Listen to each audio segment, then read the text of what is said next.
We're moving on now to talk about art of the 19th century. This is a century that sees so much dramatic change in society and in the ways of life of the people all across Western Europe and in the United States. So we're seeing a lot of different artistic styles come up during this century because society itself is changing so rapidly. The first movement we're going to talk about in the 19th century is Romanticism. To get a grip on why Romanticism is the way that it is, I'm going to flash back briefly to Rococo and Neoclassicism, two movements that were really important in the later part of the 1700s. So think about Rococo and its frilliness and frivolity and lightness and separateness from the hardships of the world. And think about Neoclassicism with its hard edges and absolute seriousness. Okay, when you think about these two different styles, bear in mind that neoclassicism was a reaction to the excesses of the culture that the Rococo represented. Okay, so it's a pendulum swing. The pendulum swing was on the Rococo side and it swung over towards neoclassicism as neoclassicism arose as against the Rococo. Okay, when we move on to Romanticism, you're going to see it swing in the opposite direction. So moving on from neoclassicism to romanticism, this is another pendulum swing. Neoclassicism was a clearly defined style with political aims and an intellectual identity and direction. It was very clearly defined. Romanticism is a movement that is not so clearly defined. One of the things that makes Romanticism a little bit difficult to adapt to at first is because it's really different from the movements that we've seen in the past.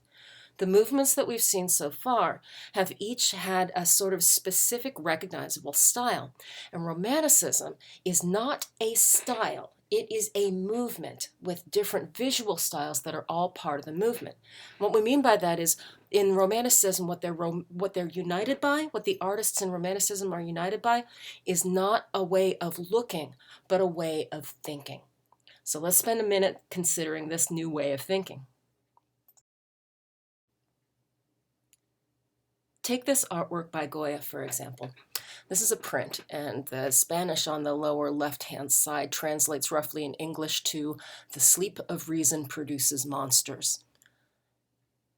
You're seeing an Enlightenment figure, an educated-looking individual with his frock coat, fallen asleep on his desk. And in his sleeping state, from behind him arise all of these creatures of the night, these owls that sort of turn into monstrous bats as they get deeper into the shadows.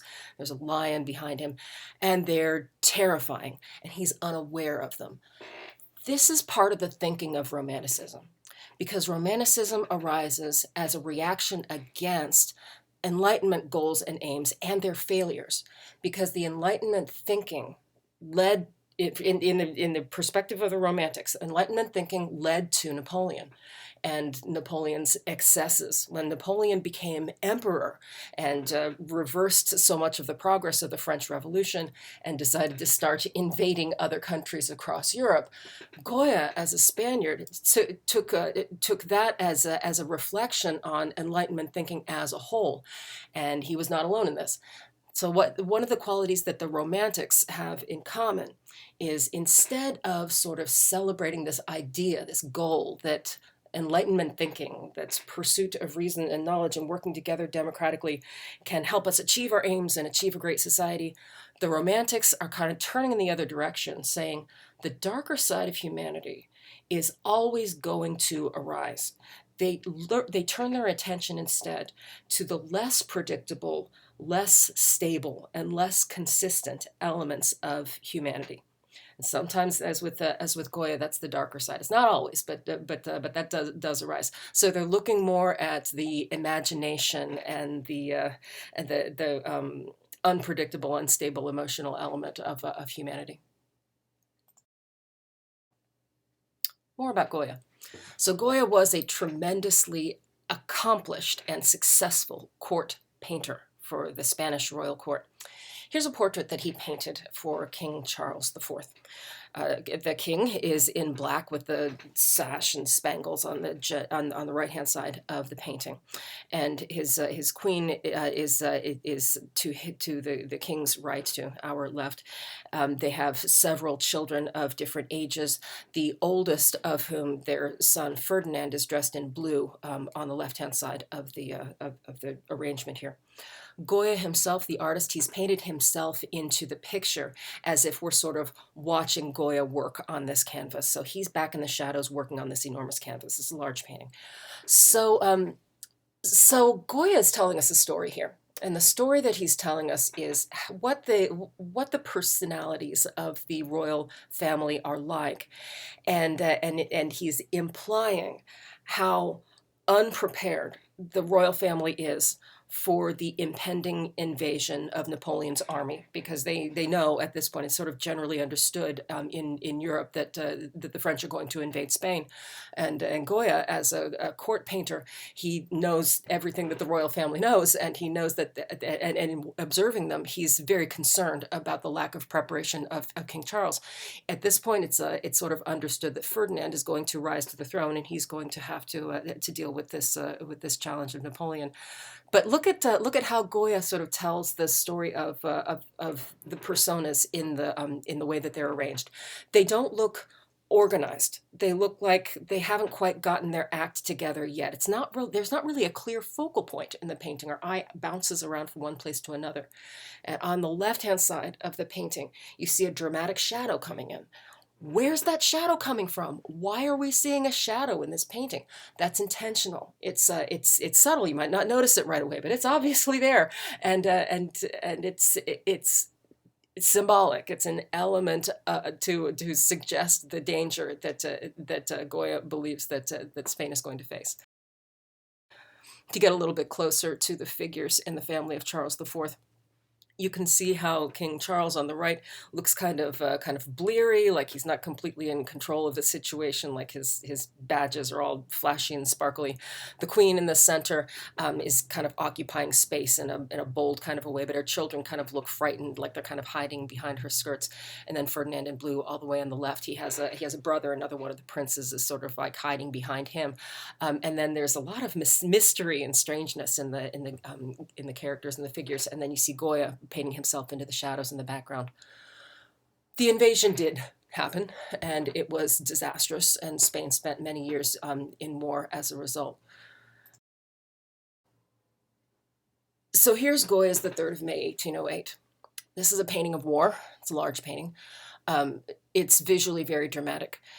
Goya made this painting in secret. The place where he lived in Spain was under siege and occupied by Napoleonic forces for a period of years. And Goya personally witnessed shootings and public executions, and knew about many others that were happening. And so this is a painting of something that actually happened, an artistic interpretation of a real life event, where a brief and failed attempt at an insurrection against the occupying Napoleonic forces was squashed by the Napoleon's army rounding up all the men in this little village and just executing every single one of them. They just lined them up and just shot them down one by one. So that's what you're seeing here. Couple of things to notice. Notice how Goya uses lights and darks to draw our attention to the man in white and yellow in the middle. Notice how the man who's about to be shot in the middle in white and yellow has his arms flung up in an almost Christ-like pose. Look where you see facial expressions, because there aren't a whole lot of faces to be seen in this painting. Where you see them, they're all clustered together, right at the point of the rifles. All of the emotion, all of the anguish is clustered right there in this one little area. So the focal point's very clear, but it is a chaotic and very, very disturbing scene. In the background, you see that it's very, very dark. The church, you can recognize the church by its steeple in the background. There are no lights in the church, and the line of people who are lining up to be executed that have been rounded up by the soldiers, the line stretches all the way back off into the distance.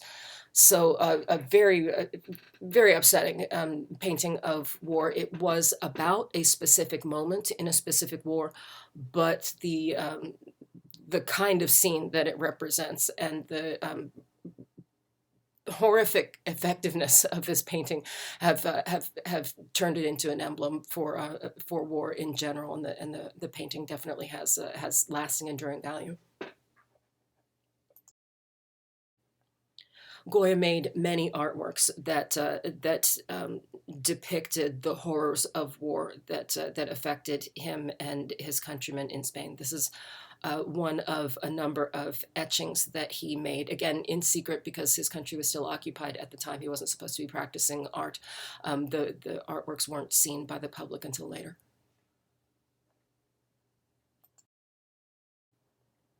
And while Goya spent years sort of holed up in his house with a couple of servants, he didn't leave for a very long time.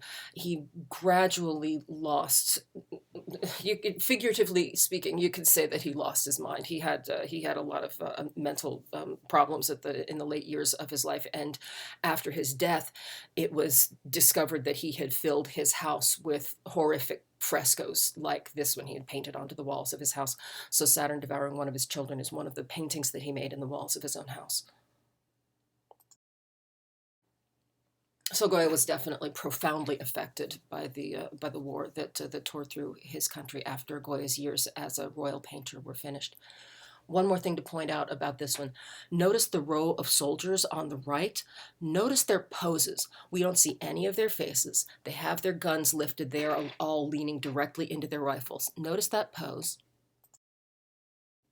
And then compare that to the pose of the soldiers on the left-hand side in David's Oath of the Orati. This is a direct reference that would immediately have been understood by Goya's fans and followers and people who respected Goya's painting at the time, because David was a legendary painter of the French Revolution who ultimately sided with Napoleon and was sort of a visual propagandist for Napoleon after Napoleon came to power.